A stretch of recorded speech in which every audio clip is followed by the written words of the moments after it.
I purchased a luxury penthouse in complete silence. Days later, my family arrived and shocked me with boxes. "Your sister is moving in."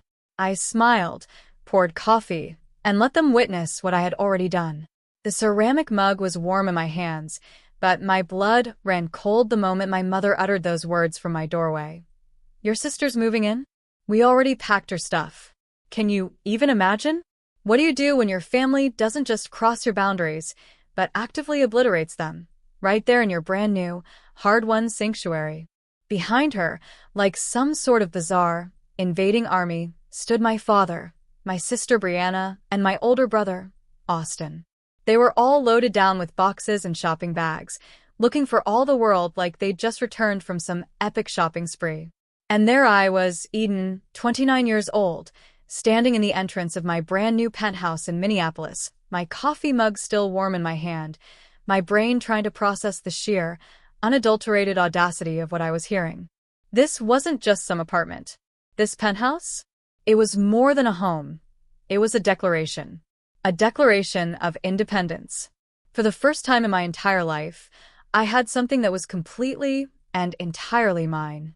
You see, after years, and I mean years, of grinding it out as a senior logistics coordinator for Trevanda Corp, after countless late nights hunched over spreadsheets, after being passed over for recognition while watching others claim credit for my work, I had finally saved enough. Enough to buy this place. It was sleek, modern, and from the 20th floor, with its floor-to-ceiling windows, I could see the entire city. This was my sanctuary, my reward. And now, apparently, it was about to become my sister's new home, too. I just blinked at them, my coffee mug a warm, ceramic anchor in a suddenly very surreal reality. "I'm sorry." I finally managed, my voice a little rougher than I intended. "What did you just say?" Before I could even process my own question, my mother, completely uninvited, just stepped inside. Her heels clicked, sharp and authoritative, against the brand new hardwood floor. A floor I'd spent weeks agonizing over. "Brianna needs a place to stay while she figures things out," she declared, as if it were the most obvious thing in the world. "You have all the space, Eden. It only makes sense she stays here with you." Behind a suspiciously well-organized stack of boxes, my 26-year-old sister, Brianna, offered a little sheepish smile. Brianna, the golden child. Always. The one who could do no wrong. The one our entire family would mobilize around, like a wounded bird, every single time life got a little difficult for her. She'd bounced from job to job, apartment to apartment, relationship to relationship, and every single time, the cavalry would ride in to save her. Meanwhile, me? I'd been working since I was 16. Put myself through college, juggling 2 jobs.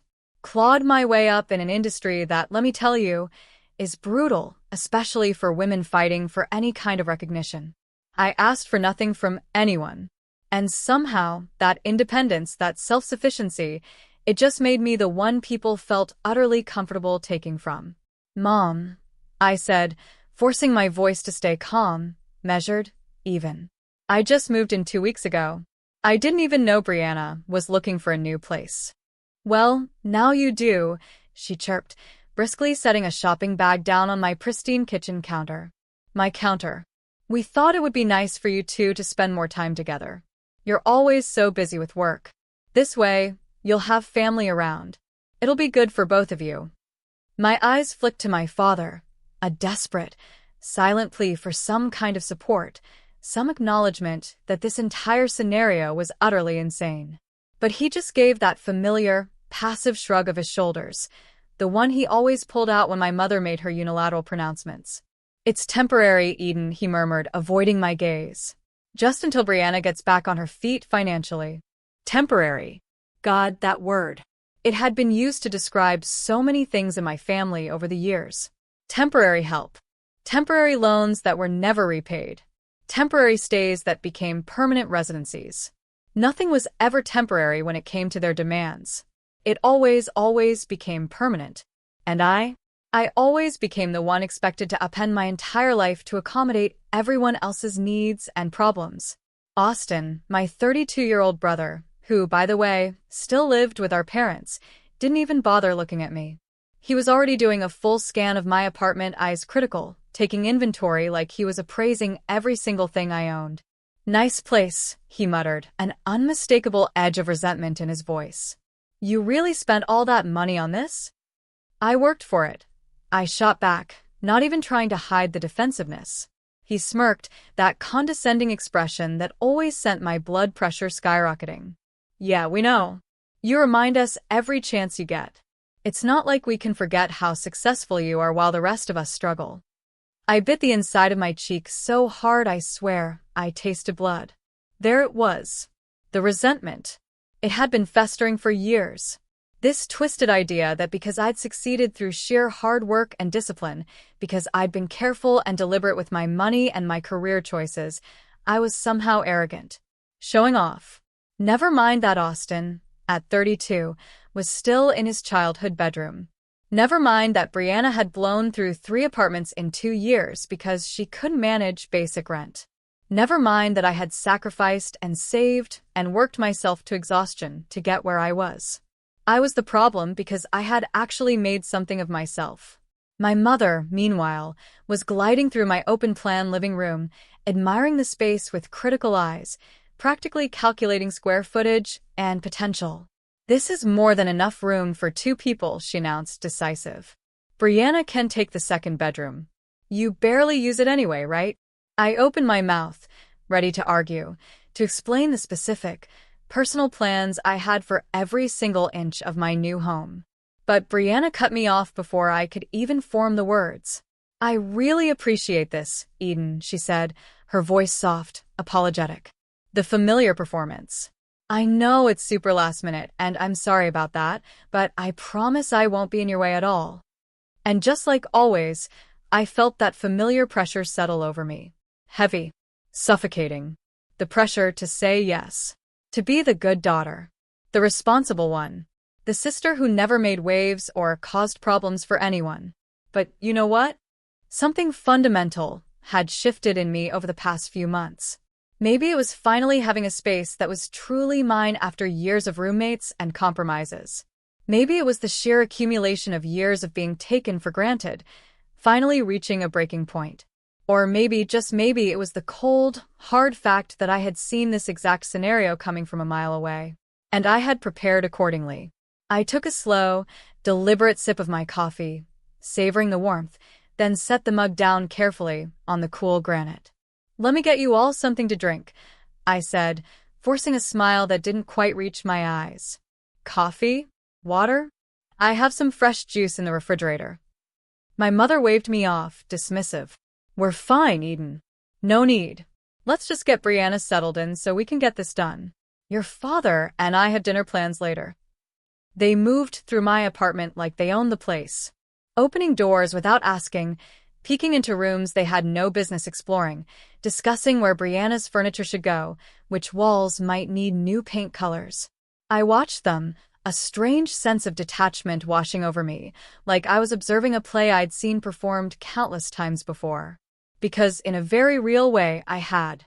This was the exact same script, just different variations. They made decisions about my life. I complied. They took whatever they wanted. I gave until there was nothing left. But not this time. Not anymore. For the last 2 months, I had meticulously prepared for this exact moment. I knew my family better than they knew themselves. I knew exactly how they operated, how they thought, what they assumed. I knew, with absolute certainty, that the moment I bought this penthouse, someone would try to move in with me. It was as inevitable as the sunrise. So, I had done something radical about it. I followed them down the hallway, my heart pounding with a strange mix of anxiety and anticipation. Yet, my face remained perfectly calm. They were heading confidently toward the second bedroom, the one they'd already decided, without my input, belonged to Brianna now. The one they thought she could just claim, no discussion, no consideration of my feelings. "Here it is," my mother announced triumphantly, reaching for the door handle and pushing it open with the unwavering confidence of someone who had never, not once, been told no in her entire life. And then she stopped, dead in her tracks. They all stopped, frozen like statues. Because where there should have been a bedroom, with windows and space for furniture, there was now nothing. Just a wall. A solid, professionally installed, floor-to-ceiling wall that sealed off the entire guest wing. Permanently. The door they just opened with such casual certainty led to absolutely nothing but smooth drywall and fresh white paint that still smelled faintly of primer. "What is this?" my mother demanded, spinning around to face me, her expression a terrifying mix of complete shock and rapidly escalating anger. "Where's the bedroom?" I leaned casually against the door frame, arms crossed over my chest, feeling more in control than I had in years. "That's my private studio now," I said, my voice even. "I had it converted last week. The construction just finished on Tuesday." My father stepped forward, staring at the wall as if it might simply vanish if he looked hard enough. You walled off an entire bedroom? That doesn't make any sense, Eden." "It makes perfect sense to me," I replied calmly. "I work from home frequently, and I needed a dedicated office space that was separate from my living area. The second bedroom and guest bathroom were structurally separate from the main apartment, so it was the logical choice for conversion." Austin let out a low whistle, his eyes wide with disbelief. "You actually sealed off a whole room just to spite us? That's next-level petty, even for you." "I didn't do it to spite anyone," I clarified, keeping my voice level, reasonable. "I did it because I wanted a functional home office. The fact that it prevents people from assuming they can move in without my permission is just a convenient bonus." My mother's face was turning an alarming shade of red. You knew we were planning this, and you deliberately sabotaged it. You sealed off the guest room specifically to keep Brianna out." "I sealed it off to create the home I wanted," I corrected her, my voice firm. "Brianna's housing situation isn't my responsibility. She's an adult. You're adults. You can figure out living arrangements that don't involve commandeering my apartment." "But we assumed," my father began, his voice weak. "I know exactly what you assumed," I interrupted, a powerful surge of satisfaction washing over me, finally saying what I'd been thinking for years. "You assumed I'd just go along with this, like I always do. That I'd let Brianna move in because you decided it was convenient for everyone. You assumed my space was your space, to allocate however you wanted." Brianna's face flushed a deep pink with embarrassment. "Eden, I really didn't mean to cause problems." "I thought you knew about this. Mom said she had talked to you." "She didn't," I said, looking directly at my mother, who flinched. "She never asked. She just decided." The silence that followed was thick and suffocating, filling every corner of the hallway like smoke. My mother stared at the wall, as if she could will it to disappear through sheer force of her disapproval. Brianna looked between me and the sealed doorway, like she couldn't quite process what she was seeing. Austin stood with his arms crossed, his expression caught somewhere between shock and a grudging, reluctant respect. "You sealed off an entire room," my mother finally said, her voice tight with barely controlled fury. "A perfectly good bedroom. Do you have any idea how much money you wasted on this?" "It's my money," I said simply. "And I didn't waste it. I invested it in creating the home environment I need to be productive and happy." "A home environment?" She laughed, a brittle, humorless sound. "You mean a home environment where your own family isn't welcome? Where your sister can't stay when she needs help?" "I mean a home environment where I have boundaries," I shot back, feeling my own anger rising to meet hers. "Where people don't just show up and make decisions about my space without asking me first." My father frowned deeply, his disappointment written clearly across his face. "Eden, this is incredibly selfish. Your sister genuinely needs help right now. She's going through a difficult transition period. She needs help from you," I corrected firmly. "Not from me. You're her parents. Helping her is your job, not mine." "We're all family," he said, slipping into that tone he always used when he wanted to guilt me into compliance. "Family helps family. That's what we do." "Exactly," I said, my voice gaining strength with each word. "We're family, and family should respect boundaries instead of trampling all over them. Family should ask before making major decisions that affect other people's lives." Family shouldn't assume that one person exists solely to solve everyone else's problems. Austin scoffed loudly, shaking his head in disgust. Boundaries? You're seriously talking about boundaries right now? You bought a luxury penthouse, and you won't even let your own sister stay here when she's in a tough spot? Do you hear how that sounds? I worked for this place, I said, keeping my voice steady, even though every fiber of my being wanted to scream. I didn't ask any of you for a single dollar, not 1 cent. I earned every bit of this through years of hard work and sacrifice, and I'm not obligated to give it up or share it just because you think I should. My mother's expression hardened, turning cold and distant. I can't believe you would turn your back on your own sister like this after everything we've done for you over the years. That statement. It hit me like a physical slap, and I actually laughed out loud.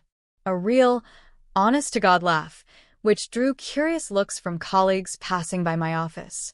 Everything you've done for me, Mom? What exactly have you done for me? Because from where I'm standing, I've been on my own since I was 16 years old. That's not fair, she protested, but her voice lacked conviction. Isn't it? I challenged. When I needed a car for work and school, you told me to buy my own. When I needed help with college tuition, you said I should take out loans because you were saving money for Brianna's education. When I was working 2 jobs and barely sleeping just to make ends meet, you threw Brianna a party because she got a receptionist job she quit 3 months later. So please tell me, what exactly have you done for me that I should be so grateful for? The truth hung in the air between us, undeniable and profoundly uncomfortable. My mother opened her mouth, then closed it again, apparently unable to conjure a response that would hold up under scrutiny. Brianna's eyes were filling with tears now. Eden, I never asked for any of this. I didn't know they were going to do this without talking to you first. I swear. I know you didn't ask, I said, softening my tone slightly when I looked at her. But you also didn't question it. You just went along with it because it was easier than figuring things out on your own. That's not fair, she whispered, but we both knew it was true. My mother grabbed her designer purse from the counter with sharp, angry movements. I think we've heard quite enough. This conversation is clearly going nowhere productive. Let's go. But what about Brianna's stuff? Austin asked, gesturing to the boxes. We'll take it back, my mother said coldly, shooting me a look filled with hurt, anger, and a deep, cutting disappointment. Obviously, we're not wanted here. Eden has made that abundantly clear. I'm not saying you're not wanted. I tried to explain, but I knew it was pointless. They had already cast me as the villain in this story. I'm just saying that my home isn't available as a solution to problems I didn't create and wasn't consulted about. My father shook his head slowly, his disappointment palpable in the air around us. You've changed, Eden. Success has changed you. You used to be so caring and generous. Now you're just cold. No, I said firmly, surprised by the sheer strength in my own voice. I haven't changed. I've just stopped letting you take advantage of me.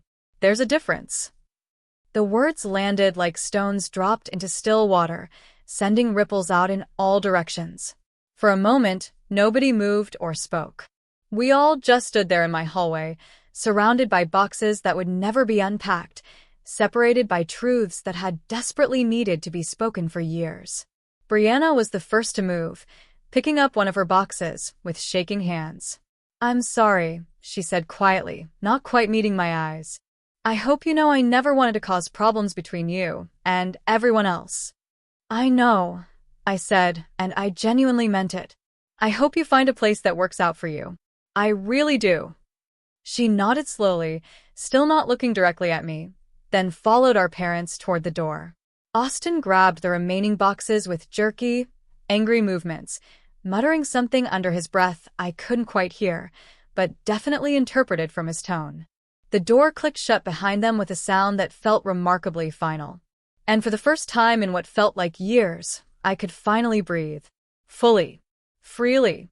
The first few days after my family left were strangely peaceful, a quiet I hadn't experienced in ages. I went to work each morning, came home each evening, cooked dinner for one in my beautiful kitchen, and simply soaked in the profound silence of my penthouse. No interruptions. No unwanted visitors. No one showed up unannounced at my door. No one called demanding explanations or apologies. It was as if they had collectively decided to freeze me out of the family completely. And honestly, I welcomed that distance with open arms. But, of course, I should have known better than to think that peace would last. On the fourth day after the confrontation, my phone rang during my lunch break at work. I was sitting in my office, buried in shipping manifests for our new distribution hub in Wisconsin, when I saw it, my mother's name flashing across the screen. I stared at it for a long moment, my finger hovering over the decline button. But something compelled me to answer. "Eden, we need to talk." Her voice was calm. Too calm. Measured. That particular tone she employed when she was trying to sound reasonable and mature, but underneath, I knew she was absolutely seething. About what? I asked, already knowing exactly what this conversation would be about. "About what you did," she accused, her voice tightening. "About that wall you installed. About the way you treated your family when we were only trying to help your sister." I leaned back in my office chair, looking out the window at the city's skyline, feeling a surprising sense of calm. "What about the wall, Mom? You deliberately sabotaged this arrangement," she snapped, her voice rising now, despite her obvious efforts to remain composed. "You knew Brianna desperately needed a place to stay, and you made absolutely sure she couldn't have one. You went out of your way to prevent your own sister from having a home. I made sure I had the space I needed for my own home." I corrected her firmly. "Brianna's housing situation isn't my responsibility. She's 26 years old. She's perfectly capable of finding her own apartment. She's your sister, Eden. Your own flesh and blood. And this is my apartment," I replied, my voice unwavering. "My home. That I bought with my own money, that I earned through years of hard work. I'm allowed to make decisions about my own space without asking permission from anyone." There was a long, charged pause on the other end of the line. Then, my mother's voice, cold and sharp as ice, sliced through the silence. "You've changed, Eden. Ever since you got that promotion and started making decent money, you've become completely selfish and self-centered. You only think about yourself now." I actually laughed out loud. A real, honest-to-God laugh, which drew curious looks from colleagues passing by my office. "Selfish, Mom? Selfish? I've spent my entire adult life bending over backwards for this family. I've loaned money that was never repaid. I've covered expenses no one ever offered to reimburse. I've listened to hours and hours of complaints and problems and drama without ever once asking for help with my own struggles. And now, because I won't hand over my home like it's community property, I'm suddenly selfish." "You're being overly dramatic about this," she dismissed, trying to regain control. "We're just asking for a little help during a difficult time." "No," I countered, feeling something break free inside my chest. "I'm being honest for the first time in years. And you don't like it because my honesty doesn't serve your purposes or make your life easier." Another long pause stretched between us, thick with unspoken resentments and years of accumulated hurts. "Your father and I are very disappointed in you," she finally said, playing what she clearly thought was her trump card. "We raised you better than this." "I know you're disappointed," I said quietly, surprised by how truly calm I felt. "You've been disappointed in me for years, Mom. The only difference now is that I don't care anymore. Your disappointment doesn't control me." I hung up before she could respond. My hands were shaking slightly, but paradoxically, I felt oddly calm and profoundly centered. For years, I had been absolutely terrified of disappointing my parents, of being seen as difficult or ungrateful or selfish. But now, sitting in my office overlooking the city, that fear felt utterly hollow, meaningless. I wasn't the problem in this family dynamic. I never had been.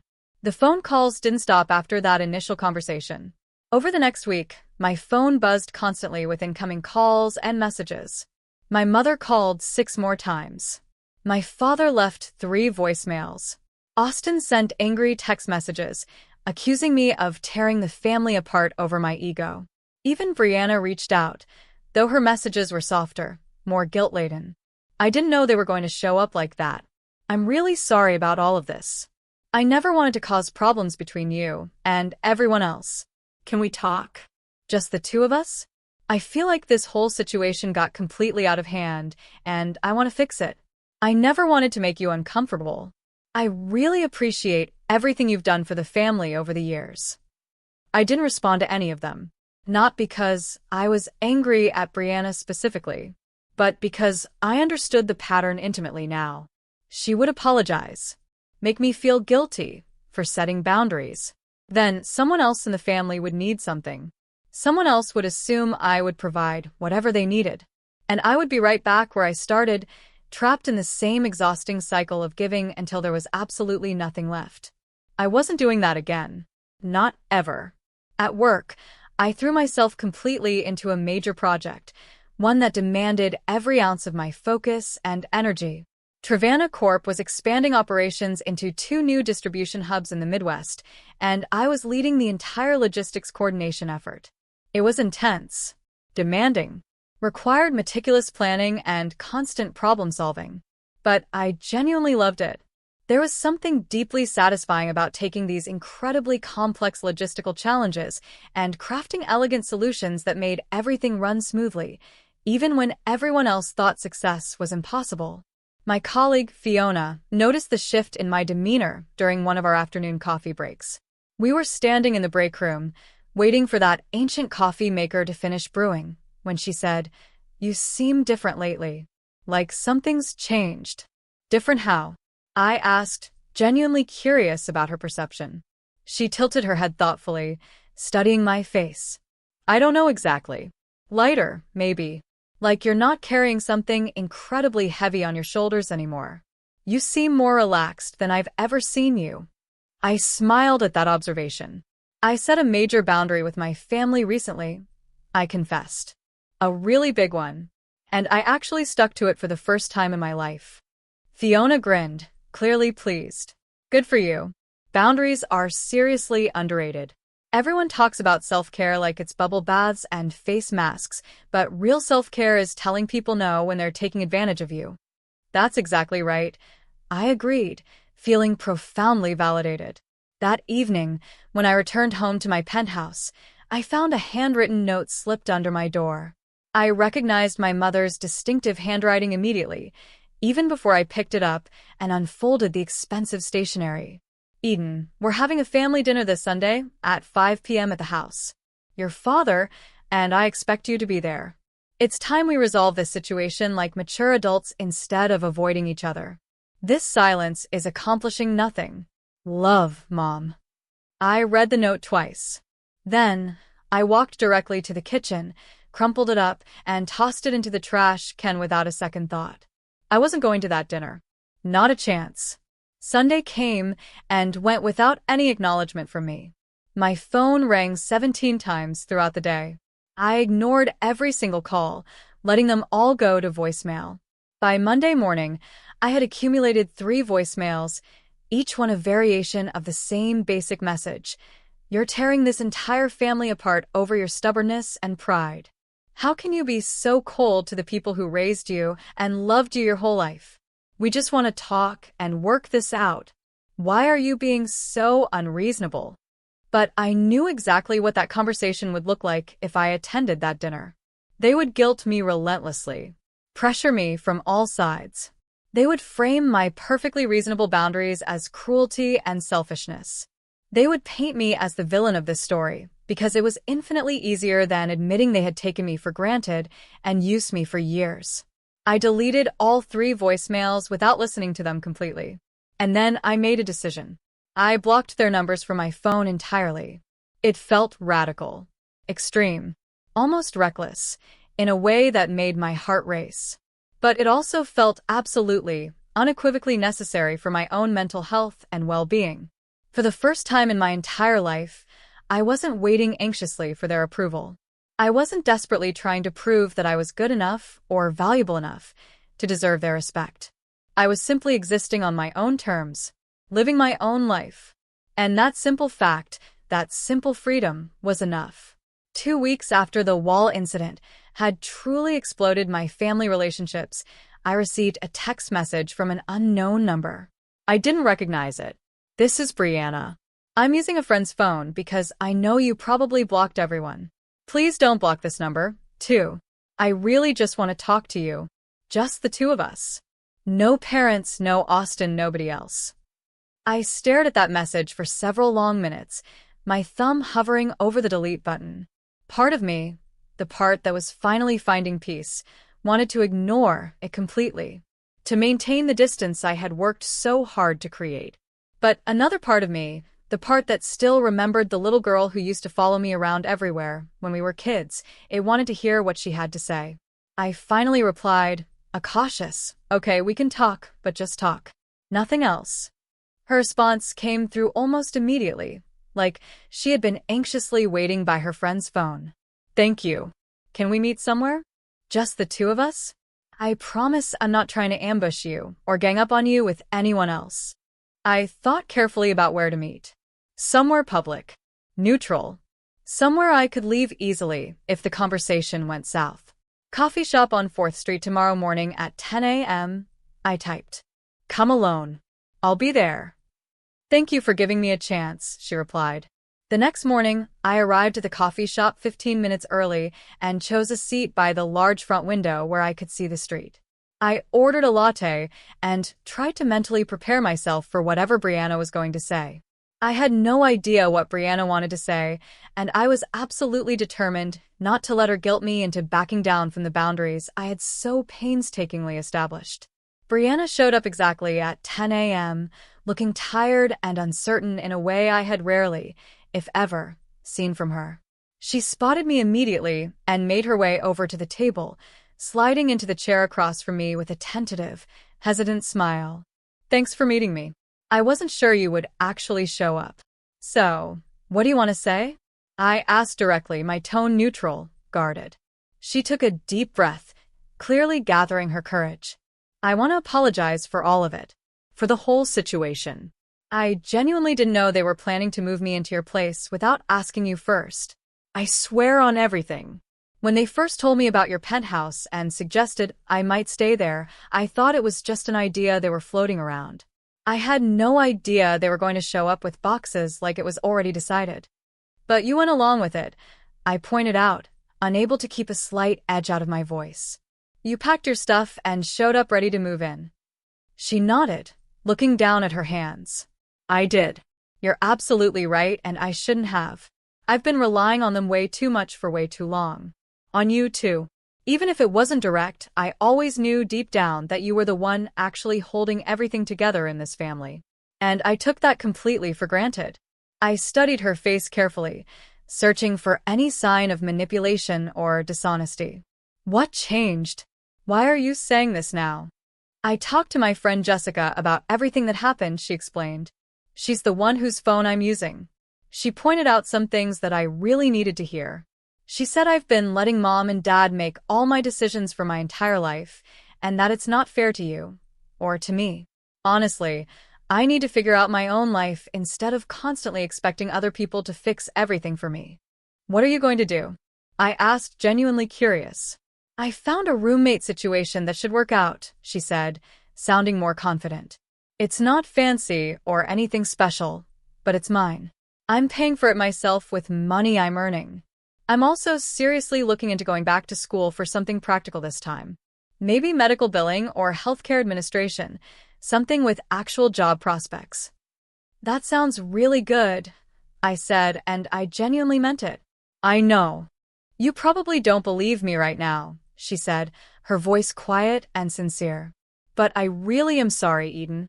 You deserved so much better from all of us. From me especially. You've been carrying this family on your shoulders for years, while we all just took and never gave anything back." I felt something loosen, ever so slightly, in my chest. Not complete forgiveness, not exactly, but acknowledgement. Recognition.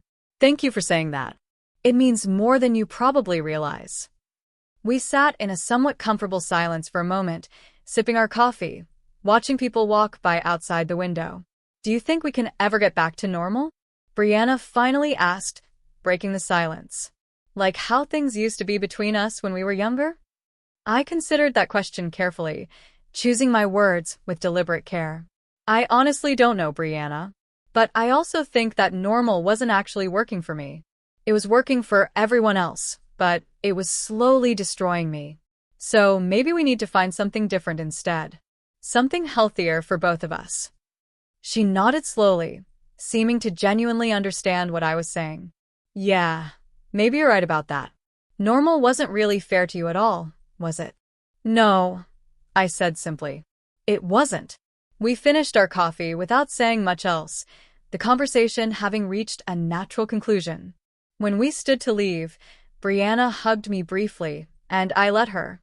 I didn't return the embrace with enthusiasm, but I didn't pull away either. It wasn't a full reconciliation. Not by any stretch of the imagination. But it was something. A starting point. A possibility for the future. But the rest of my family? That was an entirely different story. One that wouldn't be resolved so easily. Over the next month, my parents tried every possible angle to break down my boundaries, to force me back into my old role. They sent long, guilt-laden emails detailing all the ways I was hurting the family. They even recruited extended family members to reach out on their behalf, creating a coordinated campaign of pressure. My Aunt Patricia called me one afternoon, her voice dripping with disappointment as she said, "Your mother is absolutely heartbroken over this situation, Eden. Don't you think you're being just a little bit harsh and unforgiving?" I told her the exact same thing I told everyone else who tried to intervene. I set a reasonable boundary to protect my own space and well-being. If they can't respect that basic boundary, that's their choice to make, not mine. Eventually, slowly but surely, the calls began to slow down. The messages stopped arriving with such frequency. The pressure started to ease. And I realized something that surprised me deeply. I didn't miss them. Not at all. I missed the idea of them, maybe the idealized version of family I had always hoped we could be someday. But the actual reality of who they were, the exhausting, completely one-sided dynamic we had been living in for years, I didn't miss that at all. Not even a little bit. My life became quieter in the aftermath. Simpler. More peaceful. I focused intensely on my work, pouring my energy into projects that challenged and fulfilled me. I invested time in hobbies I had neglected for years. I started taking a pottery class on Thursday evenings at a local studio. I joined a book club that met monthly at a bookstore near my apartment. I even went on a solo trip to Colorado, spending an entire weekend hiking through mountains and reading by a pristine lake. I wasn't lonely. I was free. And that freedom felt like the most valuable thing I had ever earned in my entire life. One evening, about 6 weeks after the wall incident had permanently fractured my family relationships, I was sitting on my balcony, watching the sunset paint the sky in breathtaking shades of orange and pink, when my phone buzzed with a new message. It was from Brianna. "Just wanted to let you know I started my classes this week, medical billing certification program. It's harder than I expected, but I'm actually doing it. Thought you might want to know." I smiled genuinely and typed back immediately. "I'm really proud of you. Keep going." Her response came through within seconds. "Thanks. That actually means a lot coming from you." I set my phone down and looked out at the city sprawling below me. The skyline was painted in beautiful shades of pink and deep orange, and the cool evening air felt refreshing against my skin. I thought about the wall that had started all of this. About the door that led to nothing but blank space. About the choice I had made to protect my boundaries and my home. It had cost me something significant. My relationship with my parents, possibly permanently damaged beyond repair. The comfortable illusion of family unity I had desperately clung to for so long. But it had also given me something infinitely more valuable. It had given me myself back. My autonomy. My freedom. My self-respect. And that, I realized with complete certainty, was worth absolutely everything. I spent the next several months building a life that was genuinely mine, in every way that mattered. Work continued to go extraordinarily well. I was promoted again, to regional logistics director, a significant role that came with substantial responsibilities and a raise that made my original salary look tiny in comparison.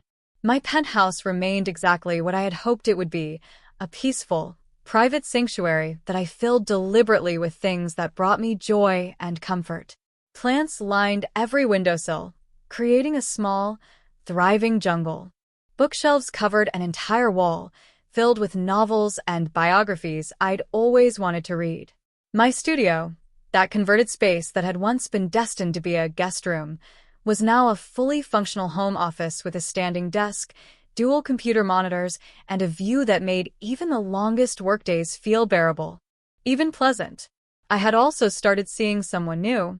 His name was Owen, and I'd met him at a professional conference about supply chain innovations. He was a civil engineer with an infectious laugh and kind eyes, and most importantly, he respected my boundaries without question or complaint. When I told him the entire story about the wall and my family's reaction, he had just laughed, an honest, open laugh. "That's absolutely brilliant," he'd said. "I honestly wish I had thought of doing something similar with my own family years ago." We weren't serious yet, just dating casually and seeing where things might go. But it felt good to spend time with someone who understood, instinctively, what it meant to build a life on your own terms, without apology. One Saturday afternoon in late autumn, I was at a home goods store, browsing through curtain options for my bedroom, when my phone rang with a number I didn't recognize. Something made me answer it, instead of letting it go to voicemail. "Hello, it's Austin." I froze in the middle of the aisle, my hand still holding a fabric swatch. I hadn't spoken to my brother since the day they had tried to move Brianna into my apartment. "What do you want?" I asked cautiously, my guard immediately shooting up. "I need to talk to you in person," he said, his voice lacking its usual arrogance. "It's important. And there's something you really need to know about Mom and Dad. Something serious." "Why would I agree to that?" I asked, suspicion lacing my tone. "Because I owe you a genuine apology," he replied.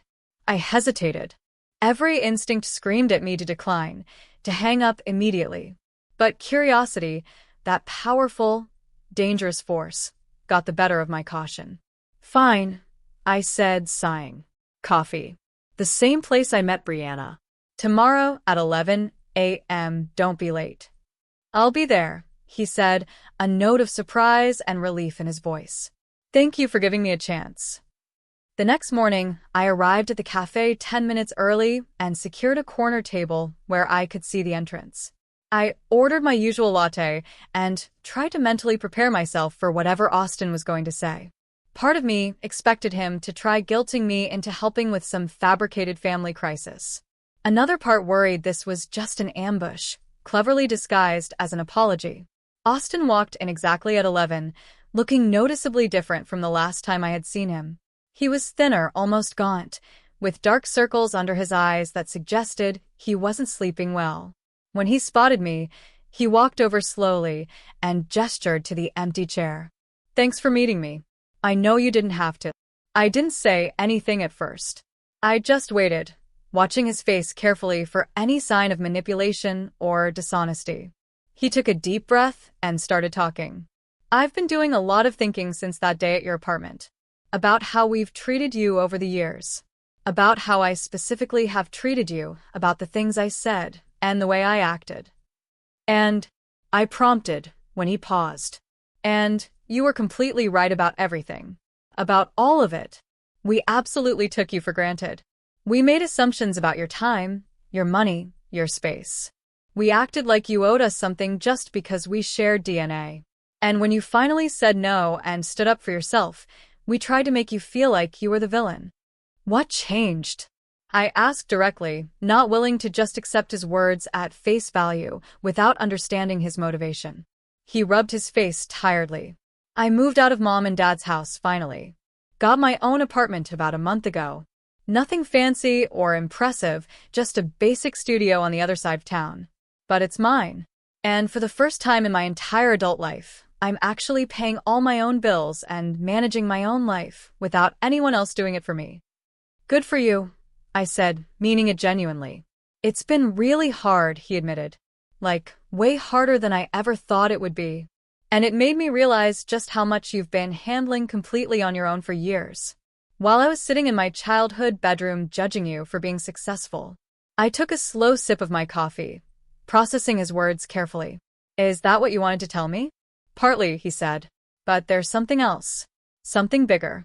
Mom and Dad are in serious financial trouble, Eden. Bad debt. Really bad. That got my full attention. My spine straightened. How bad are we talking? Bad enough that they're looking at potentially losing the house if they don't figure something out soon. They've been borrowing from credit cards and taking out personal loans to maintain their lifestyle and keep up appearances. The debt has been piling up for years. I leaned back in my chair, processing this alarming information. How do you know all this? I found some financial documents when I was packing up my stuff to move out. Bank statements and credit card bills they had left lying around. At first, I thought it was a mistake, but then I started paying attention to things I had been ignoring for years. They're drowning, Eden. Why are you telling me this? I asked carefully. Austin met my eyes directly. Because they're planning to ask you for money. A lot of money. Like tens of thousands of dollars. And I wanted you to know before they showed up at your door or cornered you somewhere. I didn't want you to be blindsided by it.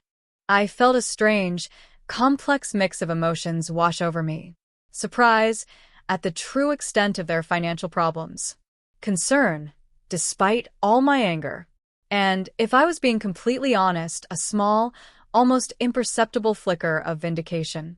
They had spent years projecting an image of stability and success, all while judging my choices. And now, that carefully constructed facade was crumbling. And you think I should help them? I asked, not really a question, more a statement of disbelief. No, he said, surprising me completely. Actually, I don't. I think they made their own choices, and they need to face the consequences. But I also know they're going to try really hard to guilt you into saving them. And I didn't want you walking into that conversation unprepared. Thank you, I said sincerely. I appreciate the warning. He nodded. I also want to apologize for being such a jerk to you. For acting like you owed us something. For treating your success like it was somehow an insult to the rest of us instead of something to be proud of. You worked incredibly hard for everything you have. And I was wrong to make you feel bad about it. I appreciate that, I said quietly. We sat in silence for a moment, the weight of years of dysfunction hanging heavy between us. Are you doing okay? He asked finally. Like, really okay? Yeah, I said, and I meant it completely. I actually am. Better than I've been in years, honestly. He smiled, though it looked sad around the edges. Good. You deserve that. You deserve to be happy after putting up with all of us for so long. True to Austin's warning, my parents reached out exactly 2 weeks later. My mother called first, her voice notably different from our last conversation. Sweet. Almost tentative. Carefully. Calibrated to sound vulnerable. Eden, sweetheart, your father and I were really hoping we could take you out to dinner. Just the three of us. We miss you terribly, and we'd love to spend some time together. I'm busy, I said automatically, my guard still firmly in place. Please, honey, it's important. We really need to talk to you about something. I sighed, already knowing exactly where this was heading. Fine, I conceded. But I'm picking a restaurant, and I'm only available for an hour. I have other commitments, of course. Whatever works for you, dear, she cooed. We met at a casual Italian restaurant near my office building 2 days later. My parents arrived looking notably strained but put on determinately cheerful, brave faces that didn't quite reach their eyes. We ordered food and made awkward small talk about the weather, traffic, and other meaningless topics, dancing around the elephant in the room. Finally, after the waiter brought our entrees, my father cleared his throat and got to the actual point. Eden, we need to discuss something serious with you. Your mother and I have hit some rough patches financially. Some unexpected expenses and unfortunate situations have put us in a difficult position. We were hoping you might be able to help us out, temporarily. How much? I asked bluntly, not interested in playing games or dancing around the subject. My mother flinched at my directness. We were thinking around $30,000, just to get us back on stable ground. We'd pay you back, of course, with interest if you want. I took a slow sip of water, then set the glass down carefully on the table. No. My father's expression shifted to confusion. Eden, we're your parents. This is serious. I understand it's serious, I said calmly. And my answer is still no. I'm not giving you $30,000. We'll pay you back, my mother insisted desperately. We promise. Every single penny. No, you won't, I said flatly. Just like you never paid back the $5,000 I loaned Austin 4 years ago. Or the $3,000 I gave Brianna when she got evicted from her second apartment. Or the countless other times I covered expenses and never saw that money again. You won't pay me back because you've never paid anyone back in your entire lives. That's completely different, my father protested weakly. How is it different? I challenged. Explain to me exactly how this situation is different from all those other times. He opened his mouth, but no words came out. He had no explanation because there wasn't one. My mother's eyes filled with tears. Eden, please. We're genuinely struggling here. We could lose the house. Don't you care about that at all? I care that you're struggling, I said honestly. But I'm not responsible for fixing problems you created through your own choices.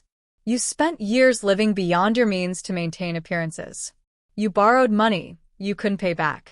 You made financial decisions without considering consequences. Those were your choices, not mine. But we're your parents, my father said, playing what he clearly thought was his strongest card. Children are supposed to help their parents when they're in need. And parents are supposed to support their children, I countered. They're supposed to treat them fairly and help them when they need it. But you didn't do that for me, ever. So don't lecture me about family obligations now that you need something. My mother dabbed at her eyes with her napkin. I can't believe you would abandon us like this in our time of need, after everything we did for you growing up. What did you do for me? I asked, genuinely curious to hear her answer. Please, tell me specifically what you did that I should be so grateful for. She stammered, clearly not expecting the question. We raised you. We fed you and clothed you and gave you a home. That's called the bare minimum of parenting, I said. That's literally the legal requirement. You're supposed to do those things. That doesn't mean I owe you my life savings in return. I stood up from the table, leaving cash for my portion of the meal.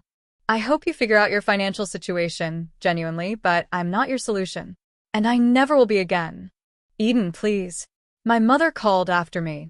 But I was already walking toward the exit. I left the restaurant and walked back to my office, breathing in the cool autumn air. My hands were steady. My heart wasn't racing. I felt calm and centered, and absolutely certain that I had made the right choice. That evening, I sat on my balcony and looked out at the city lights beginning to twinkle as dusk settled over Minneapolis. I thought about the wall, about the space I had protected, about the boundaries I had drawn and defended. And I realized something profound and liberating. Revenge didn't always look like anger or spite or dramatic confrontation. Sometimes, the most powerful revenge was simply refusing to be used anymore. Refusing to sacrifice yourself for people who had never sacrificed anything for you. Sometimes, revenge looked like freedom, like peace, like finally choosing yourself after years of choosing everyone else first. The months that followed were genuinely some of the best of my entire life. I continued to excel at work, earning recognition and respect from colleagues and supervisors. The expansion project I had led was completed successfully and brought substantial new business to Trevanta. My relationship with Owen deepened naturally, without pressure or drama. We traveled together on weekends, explored new restaurants, attended concerts and art exhibits. Brianna and I maintained a cautious but genuinely respectful relationship, meeting for coffee every few weeks to catch up on our separate lives. Austin and I texted occasionally, checking in but maintaining a healthy distance. My parents, on the other hand, eventually had no choice but to downsize dramatically. They sold their house at a loss and moved into a modest 2-bedroom condo on the outskirts of the city. My father took a part-time consulting job with a manufacturing company. My mother started working retail at a department store, something I knew wounded her pride deeply. They never apologized for how they had treated me. They never acknowledged the years of taking me for granted. But they also stopped asking me for help or money. And I stopped waiting for them to change or to recognize what they had done. One evening, almost a year after the wall incident had changed everything, I hosted a small dinner party at my penthouse. I invited Fiona from work, Owen, and a few other friends I had grown closer to over the months. We cooked together in my beautiful kitchen, laughed over wine, and stayed up late talking about books, movies, and dreams for the future. When everyone finally left around midnight, Owen stayed behind to help me clean up the dishes and put away leftover food. "This place really suits you," he said, loading wine glasses carefully into the dishwasher. "It feels like you. Peaceful and intentional." "It does," I agreed, feeling contentment settle over me like a warm blanket. He glanced down the hallway toward the studio, toward the wall that had started everything. "Do you ever regret it? Building that wall and standing your ground, even though it cost you your family relationships?" I thought about his question carefully, considering it from every angle. "No," I said softly, but with absolute conviction. "Not even a little bit. It was the best decision I ever made for myself." He smiled and kissed my forehead gently. "Good.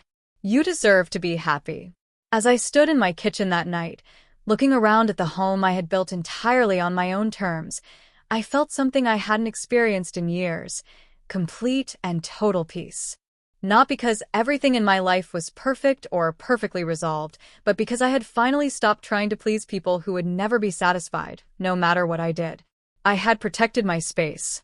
I had defended my boundaries with everything I had. And I had proven to myself that I didn't need anyone's approval or permission to live my life exactly how I wanted.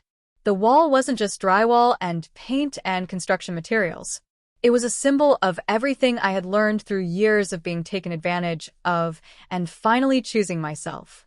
That love without genuine respect is completely empty. That family doesn't automatically mean endless self-sacrifice.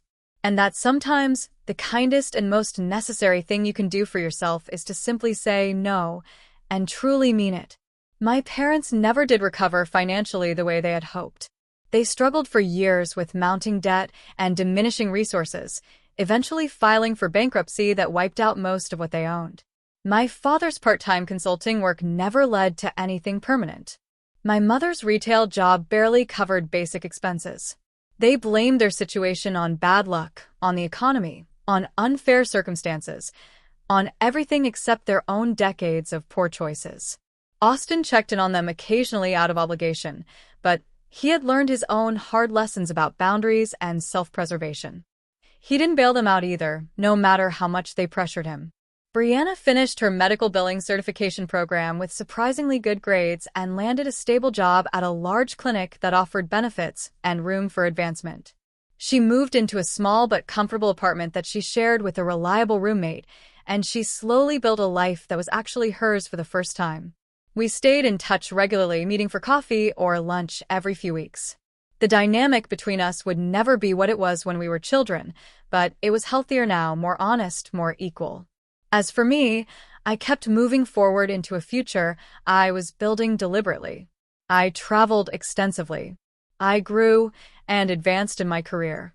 I invested deeply in friendships and relationships that brought genuine joy and reciprocity into my life.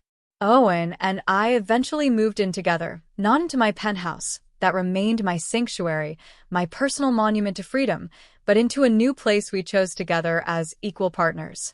My penthouse remained mine, a space I kept as both a home base and a constant reminder of where I had come from and what I had fought so hard to protect.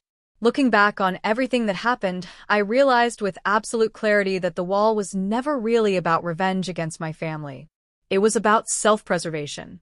It was about protecting the life I had worked so desperately hard to build.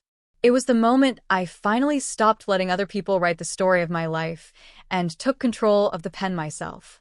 And in protecting that space, that boundary, that fundamental right to my own home and my own choices, I had ultimately protected the most important thing of all. I had protected myself. So, tell me, what would you have done in my place? Have you ever had to draw a line with your family, even when it felt incredibly difficult. I'd love to hear your thoughts and experiences in the comments below.